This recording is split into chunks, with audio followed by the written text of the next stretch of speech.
দল বদলেও ভাগ্য বদলাতে পারলেন না সাকিব আল হাসান। গতবার আবাহনী ঘরে থেকেও মোহামেডানের বিপক্ষে জেতাতে পারেননি দলকে। এবার ঘর বদলে মোহামেডানে আসলেও বড় দলের বিপক্ষে জয়টা যেন অধরাই থেকে যাচ্ছে সাকিবের। প্রিমিয়ার লিগ ক্রিকেটের গুরুত্বপূর্ণ ম্যাচে চিরপ্রতিদ্বন্দ্বী আবাহনীর বিপক্ষে মাত্র 93 রানেই গুটিয়ে গেছে মোহামেডানের ইনিংস। দুই ওপেনার প্রয়োজনীয় রান তুলে নিলে আবাহনী জেতে 10 উইকেটের বড় ব্যবধানে। শাকির রুবেনের রিপোর্ট।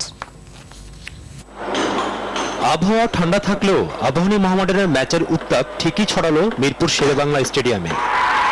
ম্যাচ শুরু নিয়ে শঙ্কা ছিল, সেটা শেষ পর্যন্ত আধ ঘন্টা পিছিয়ে গড়ালো বটে। কিন্তু টস জিতে ব্যাট করতে নেমে চির প্রতিদ্বন্দ্বীর সামনে মোহামেডানকে খুঁজেই পাওয়া গেল না। মোহামেডানের কাছে আবাহনী কোনো দলই না বলে যারা দমভুক্তি করেছিলেন তাদের মুখ লুকাতে হয়েছে আবুল হাসান রাজুর বোলিংয়ে। তার 28 রানে 4 উইকেটের পাশাপাশি রফিকের 3 ও তাপসের 2 উইকেট হিম ঠান্ডায় মোহামেডান শিবিরকে শ্মশানপুরী বানিয়ে দেয়। তাই তামিম সাকিবের মতো তারকায় ঠাসা দলটি 23 ওভারের মধ্যে অল আউট 93 রানে।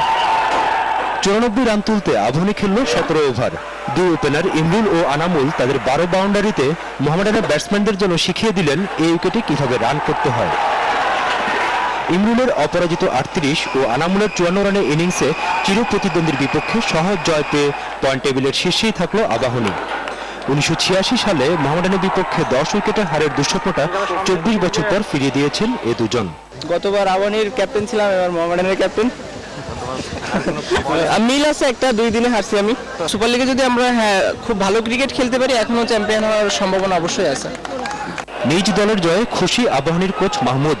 এ শুধু তার কাছে মোহামেডানের বিপক্ষে জয় ছিল না, তাদেরকে ছোট করে দেখে মোহামেডান যে নিজের পায়ে নিজেই কুড়াল মারলো তাই বললেন তিনি। সকালে পেপারে দেখলাম যে আবাহনীকে কোনো দল হিসাবে কোনো চিন্তা করে নাই, ওরা যে ওরা ভালো খেললে আবাহনী কোনো টিমই না।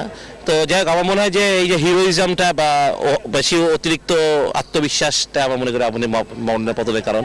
ঘরোয়া ক্রিকেটের ইতিহাসে এই প্রথম মোহামেডানের বিপক্ষে উইকেটের ব্যবধানে এত বড় জয় পেল Abahani. Shakir Ruben, NTV news, Dhaka.